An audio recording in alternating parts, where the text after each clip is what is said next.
Good morning. তোমরা সবাই কেমন আছো বলো? আমরা তো সবাই খুব ভালো আছি। তো আমার আরও একটা ভিডিওতে তোমাদের সবাইকে স্বাগত জানাই। সকালবেলা স্নান করে পুজো দিয়ে নিয়েছি, তারপরেই চলে এসেছি রান্নাঘরে। এখানে দুধ বসিয়েছি, দুধটা জাল করে নেব, আর এদিকে রুটি করে নিচ্ছি। আজকে সকালবেলা ব্রেকফাস্টটা আমরা এই রুটি করে নিয়েছি, আর একটু চা বানিয়ে নিয়েছি, আর মাম্মামকে দুধ রুটি দিয়ে দিয়েছিলাম, আর কিছু করিনি। তো সারাদিনই বৃষ্টি পড়ছে সকাল থেকে। এই বছরে অন্যান্য বছরের তুলনায় একটু বেশি বৃষ্টি হচ্ছে। এইদিকে দেখো আমার ব্রেকফাস্ট বানানো হয়ে গেছে।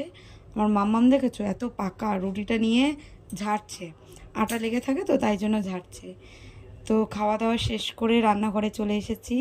আজকে অনেকগুলো রান্না, অল্প অল্প রান্না কিন্তু অনেক রান্না। তো সব কিছু গুছিয়ে নিয়ে আমি চলে এসেছি।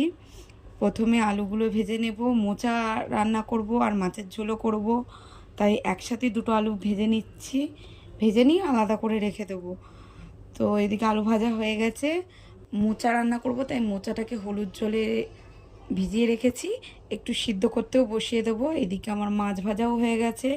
আজকে যে বললাম যেহেতু অল্প অল্প করে অনেকগুলো পদ রান্না করব, তাই সবার প্রথমে আমি মাছের তেলটা ভাজা করব। এই জন্য পেঁয়াজ রসুন দিয়ে ভাজা করব, অল্প পরিমাণেই তেল।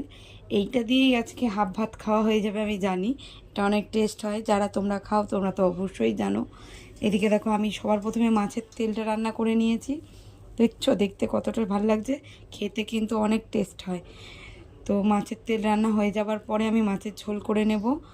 পেঁয়াজ দিয়েছি, আদা রসুন ছাড়াই করব। পেঁয়াজ দিয়ে গুঁড়ো মশলা জলে গুলে নিয়ে করে নিয়েছিলাম। তো থোড় রান্না করব, থোড় এনেছিলাম, সেটা রাখা যাবে না, ওই জন্য থোড়টাও কেটে নিয়েছি। এদিকে আমার মাছের ঝোল হয়ে গেছে, ঢেলে নিলাম। এবার থোড়টা ভাজা করে নেব, নিরামিষভাবেই ভাজা করব। এদিকে মোচাটা কেটে রাখা ছিল, থোড়টা আনা হয়ে গেছে, তাই দুটোই একসাথে রান্না করতে হলো। থোড়টা আলাদা করে ভেজে নিয়েছি, এরপরে মোচাটাকেও সিদ্ধ করে জল ঝরিয়ে নেব।